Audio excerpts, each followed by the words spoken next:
Hello everyone. ప్రీవియస్‌గా చేసిన sauce అయితే రెస్టారెంట్ స్టైల్‌లో టేస్ట్ వచ్చిందనమాట నూడిల్స్. ఒకసారి మీరు కూడా ఖచ్చితంగా ట్రై చేయండి. మీకు చాలా బాగా నచ్చుతుంది. మా బుడ్డోడైతే 1 వీక్ నుంచో చెప్తుండే, "అమ్మ నాకు ఫ్రైడే రోజు ఇదే నూడిల్స్ పెట్టు" అని. సో ఎందుకు అడిగాడు, ఫస్ట్ టైం అడిగాననమాట. సో చేద్దాం అన్నట్టుకైతే ముందు రోజు సాస్ ప్రిపేర్ చేసుకొని వాడి కోసం చేస్తున్నా. ప్యాన్‌లో అయితే కొద్దిగా ఆయిల్ వేసేసుకొని ఇక చాప్ చేసుకున్న అన్ని వెజిటబుల్స్ కూడా సన్నగా చాప్ చేసుకోండి. బికాస్ పిల్లలు ఇష్టంగా తింటారు కదా. అండ్ ఇలాగైతే మంచిగా ఫ్రై చేయండి దాన్ని. అండ్ అందులోనే కొద్దిగా మనం చేసుకున్న సాస్‌ని అయితే ఒక 2 టేబుల్ స్పూన్ ఆఫ్ వేయండి. నేను ఫస్ట్ టైం చేసిన కంటే కొంచెం తక్కువ వేసాను.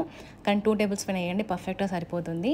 ఇలాగ అన్నీ కలిపిన తర్వాత ఏదైతే మనం ఉడకపెట్టుకున్న నూడిల్స్ ఉంటుందో అది కూడా మంచిగా యాడ్ చేసి పైన కొద్దిగా కొత్తిమీర చల్లేసి లాస్ట్‌లోకి ఉప్పు ఎలా ఉందో టేస్ట్ చేయండి. నేనైతే 2 ఎగ్స్‌ని అయితే బీట్ చేసుకొని పెట్టుకున్నాను అనమాట. బికాస్ అది కూడా కొంచెం ఫ్లేవర్ ఇంకా బాగుంటుంది కదా టేస్ట్. ఇలాగైతే యాడ్ చేసి ఇంకా తిన్నాను. నాకైతే యమ్మీ అండ్ సూపర్ టేస్ట్ అనిపించింది. సీరియస్లీ రెస్టారెంట్‌కి వెళ్ళాల్సిన అవసరమే లేదు. ఇంట్లో ఇలా ప్రిపేర్ చేసేసుకోండి. This was the one recipe which I request you to try. నిజంగా చాలా టేస్టీగా ఉంది. ఐ హోప్ మీకు నచ్చుతుంది. నచ్చితే ప్లీజ్